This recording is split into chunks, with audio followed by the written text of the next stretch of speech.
Well, here we are again. This is Caleb Jones, and this is the Alpha Male 2.0 podcast, freedom-focused lifestyle design for men. And in this podcast, we're going to do another coaching call. Now, this one is focused purely on business. And the reason I selected this one is because it contains a lot of questions that I get asked by a lot of you in terms of setting up your own business, especially if you want to be your own consultant. So in this coaching call, I talked to Albert, who is setting up his own consultancy practice. He's trying to narrow down his niche and narrow down his marketable skills. And we make a lot of progress on that in this coaching call. And I know this will be helpful for you because I know I get a lot of questions that are either similar to or identical to the questions that Albert asks me in this coaching call. So here we go. Okay, I am on the phone, and I call Skype the phone because I'm an old man. But I'm on the phone, quote unquote, on the Skype, quote unquote, with Albert in Poland. How are you? Yeah, I'm cool. Fine. How are you? I'm very good. Where are you in Poland? What city? Kraków. Oh, okay. Yes. And how old are you? 33. 33. Okay. And you wanted to talk about business items today. Is that correct? Yeah, business items. I would like to discover my marketable skills. Got it. Okay. And so briefly describe in general your current business scenario now. You are working at a job? Yeah, I'm working in a corporate job. I'm in the position of engineering, and my company is in automotive industry. And how long have you been at that job? 7, 8 years. Oh, wow. It's my first and only job. Yeah, I was just about to say that. So you said you're 33? Yeah. Yeah. So you were like, well, let's see, what were you? Early 20s? Yeah, I started in 25 years old. Yeah. Okay. Yeah. Got it. All right. And what other materials have you read of mine or gone through of mine so far? Yeah, I'm a regular reader of your blogs, both of them. I think I have read not all of your books, but maybe from business books I bought your consultant course and business course. Got it. Okay. All right. So that means, did you get the add-on for the consultant course on going through your skill sets and things in the niche, not all that kind of stuff, or no? Yes, I bought both. Good. So you have a lot of raw material. Good. Okay, that's good. And my assumption is that you got to a certain point in there and then you got stuck, or am I incorrect? No, I'm not stuck. It's just this task is not finished. Got it. Okay. So do you have a university degree or no? Yes. Yes. And what is that in? Is that engineering? It's electrical engineering. Electrical engineering. Got it. Okay. All right. Well, go ahead and start. I'll probably interrupt you with questions as you go, but go ahead.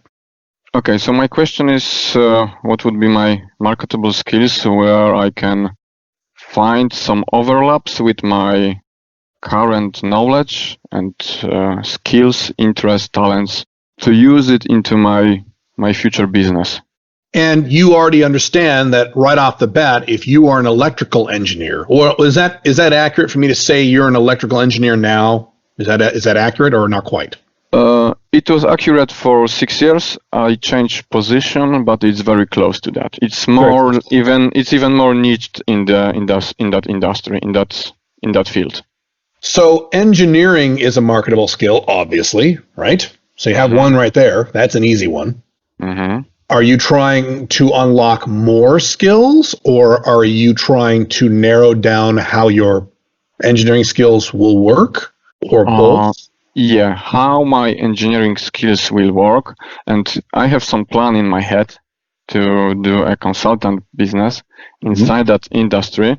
But I would like to also find the other skills which will help me in that industry. I don't want to be exact consultant in industry, but maybe serving some laboratories in my industry.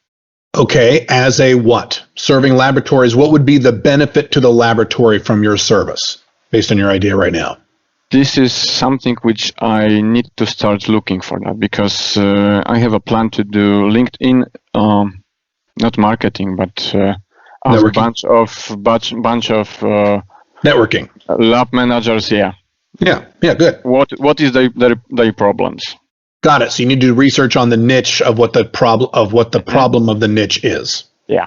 And when you say laboratories, are you thinking just laboratories in general? Have you narrowed down the type of labs yet, or no? I narrowed it down, but I don't want to reveal that.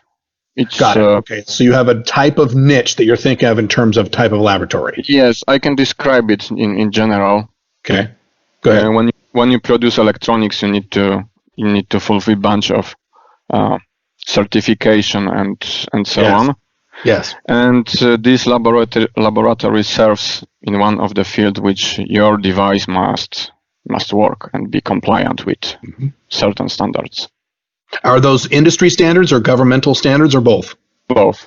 Both. And even sometimes customers has. Oh, okay. All right. How do the labs in this area certify that? How do they solve that problem now? Do they use a third party to certify, or do they use internal auditors to certify? How do they do that, or do you know? It's mixed. Sometimes they have a laboratory inside which is not certified. Then they will go to the outside. Sometimes they have their own laboratory which is certified. Do you have to be certified to offer those services? No. No. Okay. So you can be uncertified, but you can go in as a private consultant and say these products, in terms of like a checklist, on governmental certifications, yes, yes, yes, no, yes. And in terms of industry certifications, yes, yes, yes, no, yes. Is that what you're thinking? Yeah, something like that. Okay. And you're saying right now they have people do this. It's a mixed bag, you're saying. Sometimes they have internal employees do this within their own companies, and sometimes they don't? No, maybe I wasn't precise. Okay. When you have company which produce electronics, they need to do certification. They can do this in-house. They can do this outside. Right. Sorry. Or once again, they can do this inside. Then they have certification laboratory, or they can do this completely outside, in outside laboratories. And I think my goal is to not serve the in-house, but the outside companies. These companies can serve multiple companies. So you want to be a consultant for the certification companies? Yeah. Ah, got it. Now I understand. And what would be the service that you would provide for those certification companies? I have two ideas. One, I'm not sure if I want to go there. Okay. Typically as a technical consultant who solves problems of going through certification. Either companies who run certification or the companies who want to be their devices to be certified.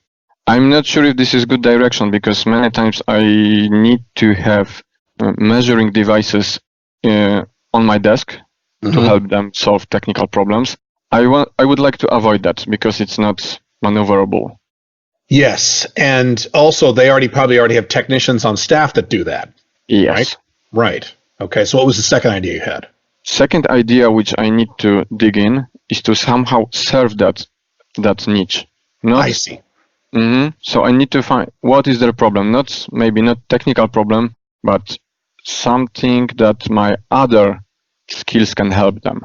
I understand, and I completely agree with you based on everything you just said. I think being a technical provider is generally not a great idea because you're shoving your billing rates down because you're competing against normal run-of-the-mill technicians. You want to solve bigger problems, so I agree. And I think the niche is good. This is a very good niche. Companies that do certifications in a particular niche within electronics or automotive, that's great. So the niche is very, very good. So that's the hardest part for most guys in your position is they can't figure out the niche. Sounds like you've got that narrowed down. You just don't know exactly what the problems are that niche need help with.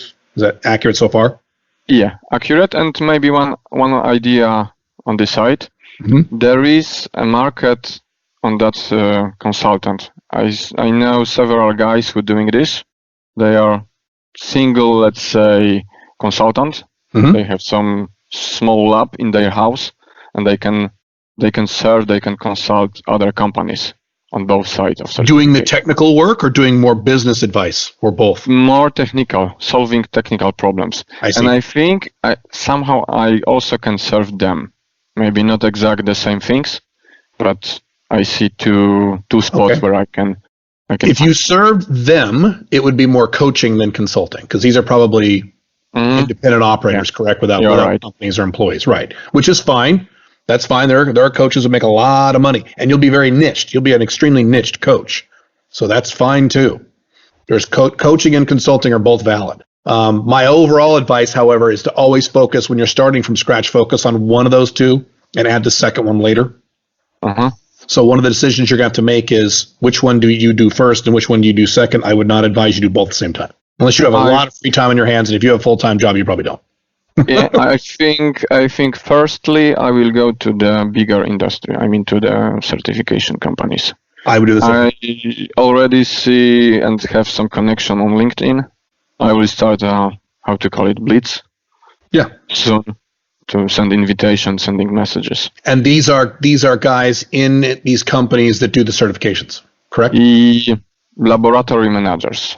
Laboratory managers. Got it. Yeah. Okay. So you've narrowed down the niche, you've narrowed down the type of the company, you've possibly narrowed down the job title, the person you need to contact. You're at the point now you're trying to figure out what is the problems that they have and how can your skills address those lab managers. Am I correct so far? Correct. Okay, good. So now if you are offering or thinking about offering something that is not technical, then you're really offering business services. Does that make sense? In other words, you're offering some other type of service where you're going to fix operational problems, logistical problems, improve productivity, things of that nature, which aren't necessarily technical. Uh-huh. Does that make sense so far? Yeah. Mm-hmm. So that means that your background as an electronics engineer or electrical engineer can get you in the door as part of your branding and your personal marketing, but that's actually not the skill set you're going to use once you're in the door helping these lab managers. Makes sense. Does that make sense? Yes. So, in other words, you get in the door, and I bet you've already done this probably either directly or indirectly in LinkedIn, saying, I am an electrical engineer. I'm in your industry. I'm a smart guy like you. Now let's talk about the problems you have in your lab, which is really the problems you have in your business or in this business entity, this business piece in your lab. So now you're right. You're going to have to start. So the first thing that you should do is if you are already in contact with some of these lab managers, and maybe you've already done this, have you asked a few about what their problems are or what their needs are, or have you not gotten that far yet? No, not yet. Okay, so that's what you need to do, as many as you can, and you need to construct a very friendly, professional but informal, which I know doesn't make sense, email or message on LinkedIn, and say pretty much what I just said. I'm an electrical engineer just like you. I'm in the industry for X number of years just like you. You need to establish commonality, and then you need to say, I am really curious as to what problems you have or what needs you have in your lab or in your business, however, whatever terminology would work best for that individual person. And those are the two things. Problems. What are the biggest problem or problems you have, or the biggest needs or need you have? And you can either ask it like that, or you could say, what is the biggest problem you have or the biggest need you have? And if you would like, you could do this. It depends on the industry. That might be enough. If you would like, because some guys say, well, they're going to say, why am I asking? You can say, I am starting a be honest, I'm starting a consulting practice, and I'm curious as to the types of problems you have. I'm not trying to sell you anything. Probably, it's not something we need to work together or not. I'm just doing this for my own research. It'd be really helpful. And on top of that, if you can offer some kind of benefit to them, even if it is a gift card at their favorite restaurant or something, and that's just something off the top of my head. But if you can offer something, even something that costs, a little money, $50, $20, that's money well spent if you get 5-6 qualified answers. And I was thinking, sorry for interrupting. No, go ahead. I was thinking about proposition of sending them some technical book, which they can choose. Yes. If it's a book that would help them in their industry that you know of, you mean? I was thinking rather about something on the message. I will offer them, hey, I will send you a book which you will pick from Amazon for the price up to $50. Oh, an Amazon gift card, essentially. Yeah. Yeah, fine. Yes. Perfect. That's a better idea than my stupid restaurant idea for your industry. So yes. And just call it an Amazon gift card or whatever. Yes, $50. But you have to qualify. You have to say, you get this. If you answer these 3 questions, and you're an engineer, so you do this automatically. This is the way I write. I bet this is the way you write. Question number 1, what is your biggest problem? Question number 2, question number 3, And it's a 3 to 5 questions that are numbered. If you answer those 3 questions, I will immediately get you a Amazon gift card. Be really you mean helpful. On the state that's on the opening message? You could. I've done things like this, yes. You could. Okay. If you'd rather not, then you can Or have an establish opening some. message and then a secondary message, a follow-up. Okay. But you could, yes, certainly. Did you hear about the example I used? I don't remember if it was one of those two courses. It might have been.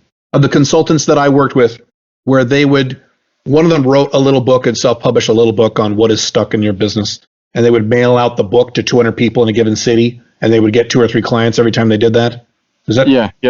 I heard that. Yes. So you could, I don't know how much money you have to spend. If you really want to hit this hard, you could actually make a real marketing campaign out of this and do it that way, where you would send this to, 100 people and willing to spend 50 times 100, whatever that is, $5,000 might be too much to get this kind of information, with the objective that maybe you actually pull up one or two or three of these labs as clients. You could do that too. You could do, or if that sounds too risky to you, you would do a two-phase operation. First, you'd get the information, 5 people, 10 people, 15 people, gather the information, and then do a bigger marketing campaign where you have an actual offer. I know from talking to lab managers that your problems are generally this and this. I fix that exact problem by doing these 3 things, X, Y, Z. I was also thinking about something like ask them for interview, gather their answers, collect as a ebook, and later on promise them to send them, hey, I'm doing research. I will send you the answer for the biggest problem in this industry. I will interview X number of people. And then you provide them with the answers. I did exactly that about 10 years ago. Yes, in my consulting practice. Correct. And that's a really good one, because that gets you right to the bigger names, gets you right through the gatekeepers. You're actually writing an article. Don't say writing an ebook. Writing a book or writing an article. Don't say ebook. Okay. Yeah. Okay. Yes. Why? Is it not working? Or? It's not professional sounding. Any moron can write an ebook, is what people think. Yeah. You're an author writing a book, or you're a professional whatever. Come up with some kind of fancy title for yourself, and you're writing an article on XYZ type labs in this industry. And I'm interviewing X number of people, and I would love to interview you, and I will give you a complimentary copy of the report. Whatever terminology is used in that industry, report, white paper, I don't know what terminology you would use, but you would know. And then be respectful of their time. Respectful of their time. Excuse me. This will only take 7 minutes. I will only take 7 minutes of your time. That's it. For example, I just came up with some odd number like that. 10 minutes, 13 minutes. 5 minutes sounds too BS.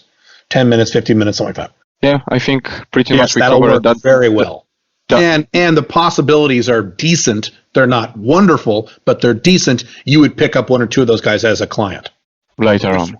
Which, by the way, if that's really what you're going to do, you should also have an actual pitch and an offering ready to go in case they ask about what you do. Well, here's what I do, blah, blah, blah, blah, blah. And here's the pricing structure, blah, blah, blah, blah. It may be hard on the beginning, because I would like to find what's the problem and business problems. Yeah. Right. That's fine. So you have to plan out the phases. In what phases do you do these things? That's fine too. Yes. You're being very careful because you're an engineer. So you're not gonna make as many mistakes as someone like me who would just go for it. So yes, that's fine. As long as you eventually get to that phase, obviously. Yeah, I mean, we may overlap some. Yeah, we do. Oh, I can tell we do. Yeah, well, because I'm an INTJ and I'm a nerd and I do a lot of spreadsheets. I'm not quite an engineer. Type. Yes, my type. Yeah, the same as you. Yeah. There you go. The best combination is to be that kind of guy who also takes a lot of action. Those are the guys who rule the world. There are a lot of engineers who never take action. They're very smart guys. There are a lot of guys who are not engineers and are very chaotic and take action without any planning. The point is to get to the combination of both. Okay, Caleb. I think the first part is somehow covered.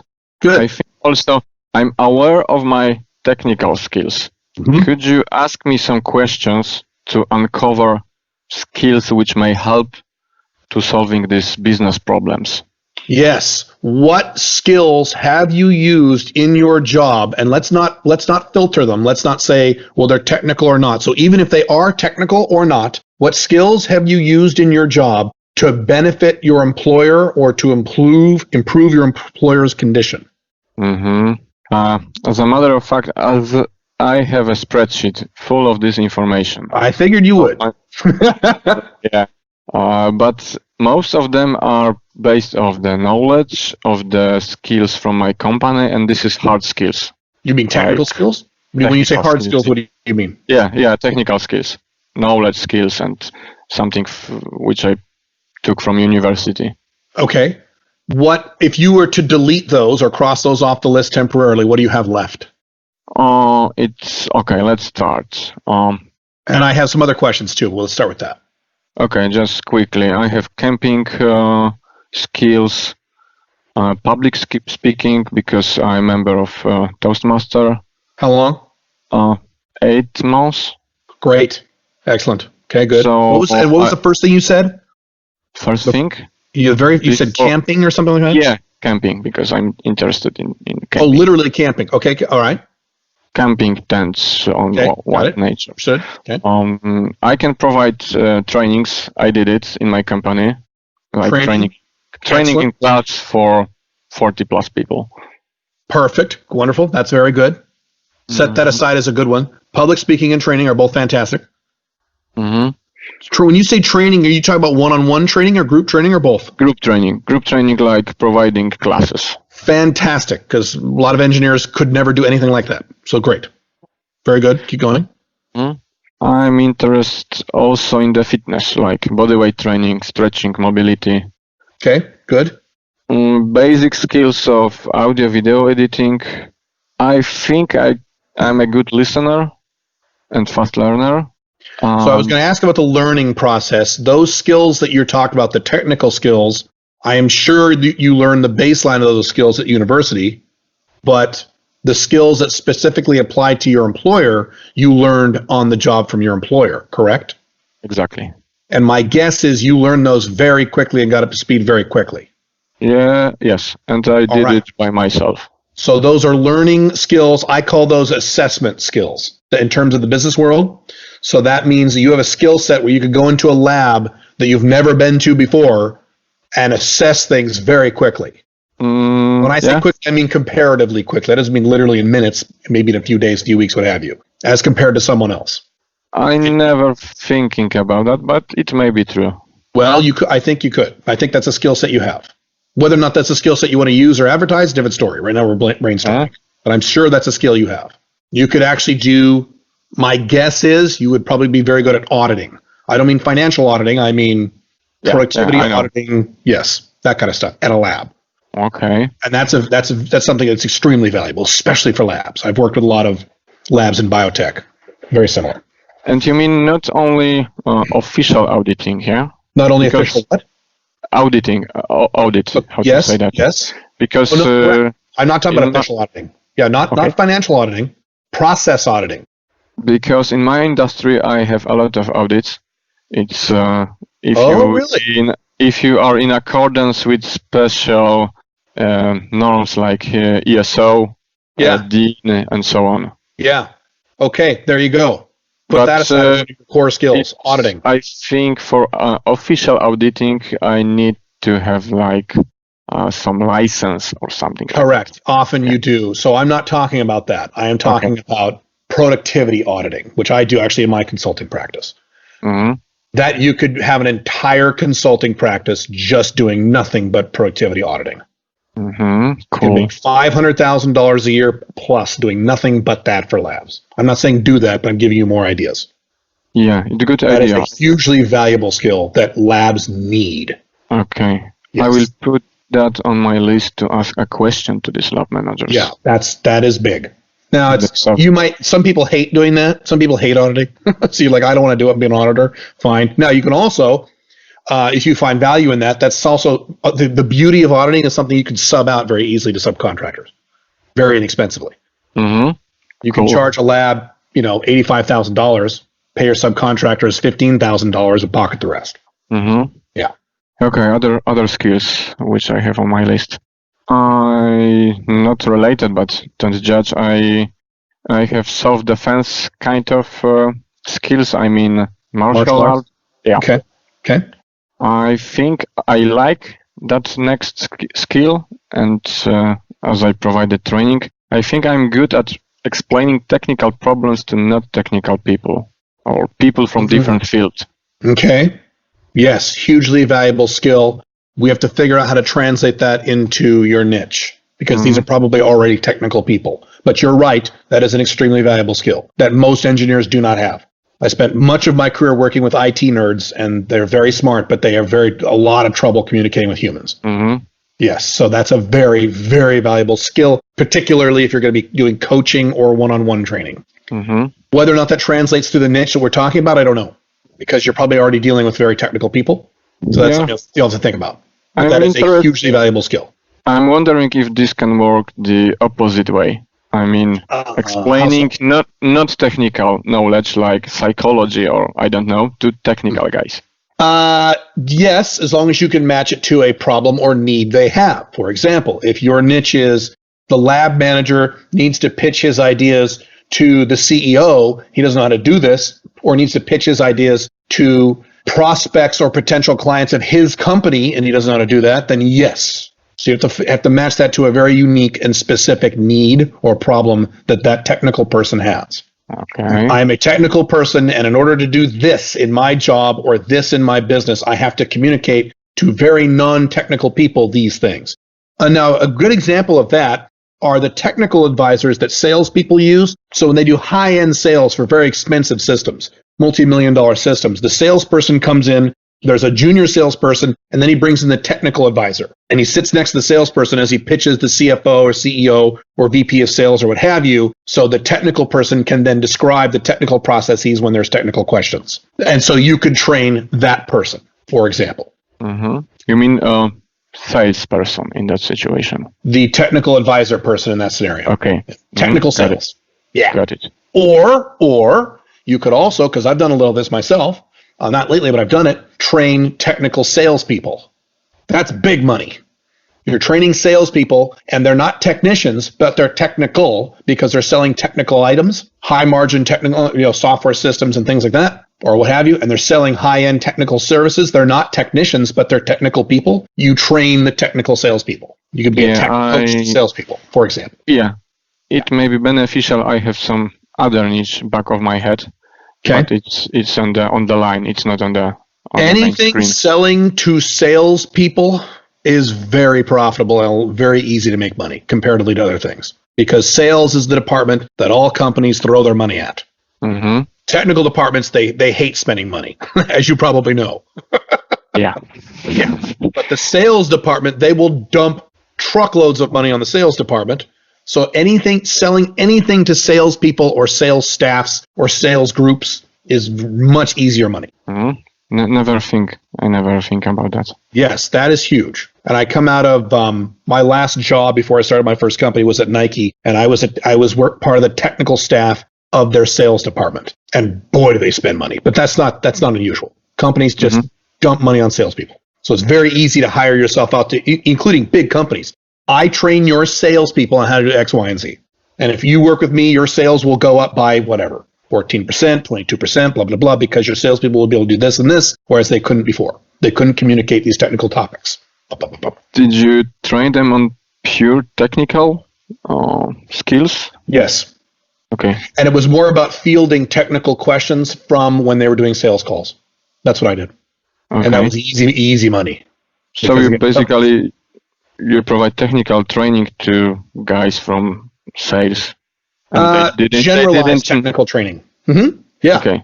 Yes. So they can better answer technical questions. Correct. Because that's what happens with technical salespeople. When you're a technical, and I did this when I was selling IT services. When you sit down across the table from a prospect, maybe let's say it's the CEO or the COO of a small, medium-sized company, or maybe one level down, the executive VP. You're talking to him. Right next to him is the nerd, the CIO or the head IT guy, and the VP, whoever you're selling to, is interested. But the nerd is like, well, what about this? Well, what about that? He'll throw you technical questions at the salesperson, make the salesperson look stupid.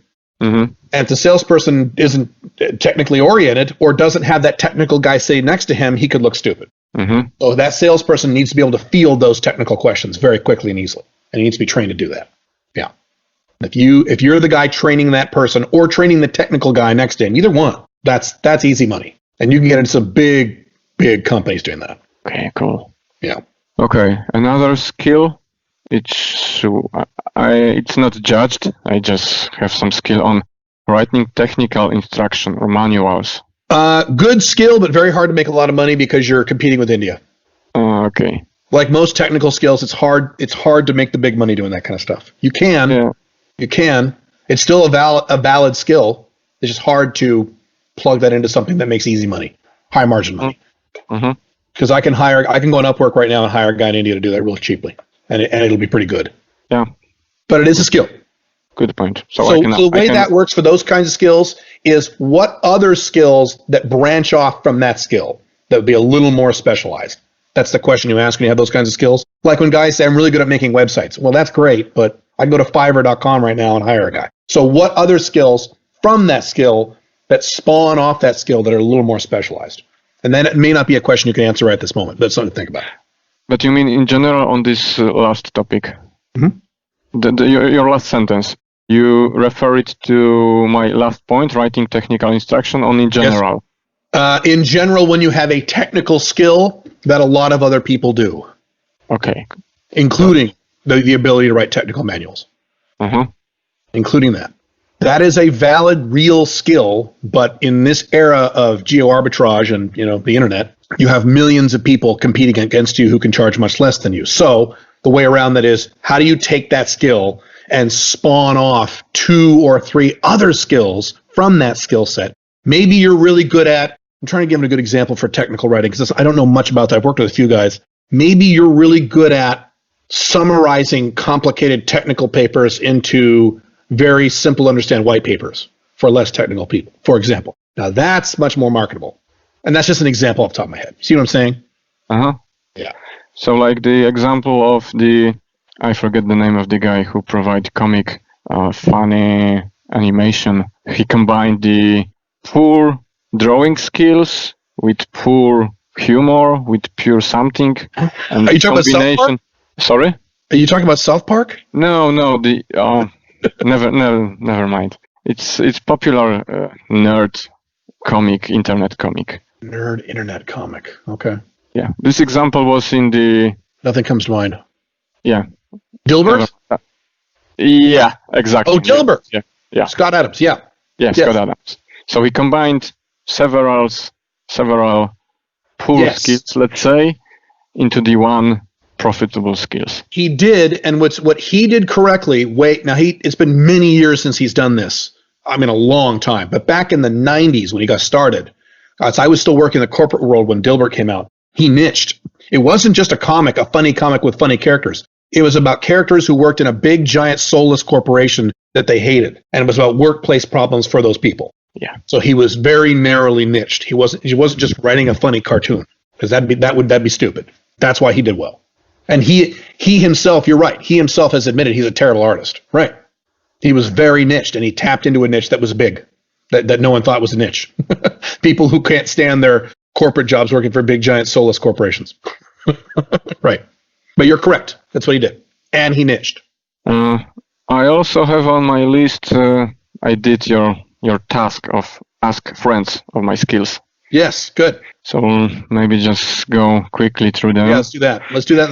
How are we doing on time? Yeah, let's do that and let's wrap it up. But yeah, let's go through that. Okay, so I will go through the list and just stop me if you will find something more to mention.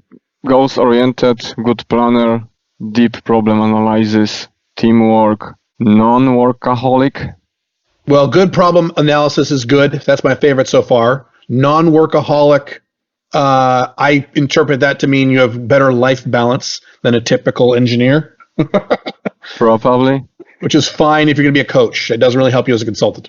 Okay. On-time task completion, analytical thinking, creativity, proactive, honesty, calmness, working under stress, cold-blooded, non-confrontational, next rent, logical and analytical approach, intelligence, hard to out-talk. What? What's the last one? Hard to out-talk. I mean, what my friend mean is I'm good not on arguing, but providing good arguments. Oh, I see. Logical. Okay. Yes.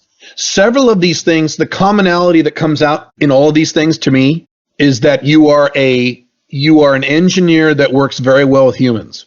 And that goes back to your training ability, your presentation ability, your public speaking ability. There is really something there for you. And you could apply that to a number of different places. You're able to talk to human beings. A lot of those things you listed, you're able to talk to human beings in a very non-threatening and normal and productive way, which again, most engineers cannot do. Most engineers are horrible at that. By the way, that's what you and I have in common, because that's how I got started. I was a nerd, but I could really communicate with people. Yeah. Okay. So that leans in the direction of consulting or coaching, either one. So this is all, you're in the right place. This is validating the ideas we've talked about over the last half an hour. Should I go till the end of the list? It's like 8 more items. Sure, go ahead. Sure.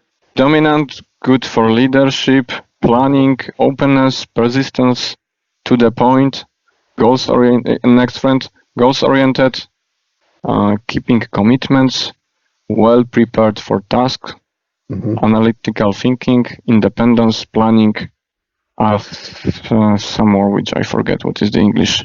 Okay, that would be all. Well, you've got two things that keep repeating: the usual analytical thinker, or that kind of stuff, which we would expect from someone your personality and your background, and then the social aspect. It's the same thing.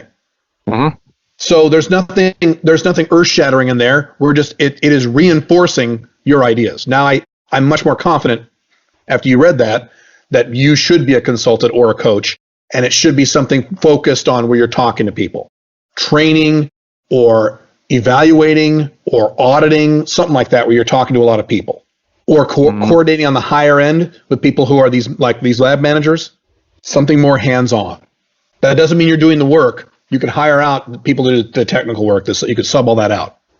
So this is just a reinforcement, which is good, because most engineers, when they ask their friends, what am I good at, are not going to get most of those answers. They're going to get, you're a logical thinker and you're aggressive and you're a very good planner. You're going to get the usual engineer stuff. Maybe because they don't have friends. Well, yes, or that. Yeah. Engineers usually have friends, but they're like their wife and then their nerdy friend, and that's about it. Right. Right, correct. So to me, that's just a validation of the ideas that you're already talking about. Yeah. That means you're on that is a reinforcement. It means you're on the right track. Cool. But you're in a really good place. You're almost there. Once you start, and we've already talked about the plan to contact these lab managers.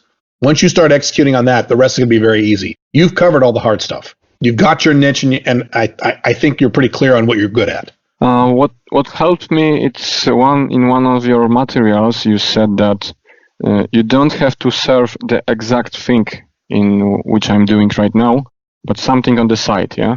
Don't have to serve the exact... What I mean, if I'm doing technical work in my job, I don't need to do the same as a consultant. I can do something on the side. Correct, nor should you, in my opinion, because you could make more money doing something non-technical, which is kind of the theme of this call. You are going to do something in the technical fields with technical people, and you're a technical person, but the service you're going to offer, in my opinion, should be something that is not quite 100% technical. Auditing, advising, training, improving, something like that. Because that pays more than technical work. In terms of being a consultant and making a six-figure location-dependent income, which I talk about in that course, that's what pays that. An engineer is a guy who makes $80,000 a year. I mean, you adjust for Polish currency, but an engineer is a guy who went to college and makes $80,000 a year, $90,000, maybe 110, and that's it. That's all he's ever going to make. A consultant makes whatever he wants, which is far beyond those numbers, because he's offering something that is much more valuable than technical service. So you're right. If I'm understanding what you're saying, you're right. Correct. Yes. Correct. Yeah. Cool. Okay, I think we can wrap up. This is fantastic. I hope this has helped. Yeah. You're almost there. You're in a really good place. You're in a better place than most guys I talk to at this stage. Cool. Thank you. You're welcome. Very welcome. Have a good one. Thank you. Bye. Bye.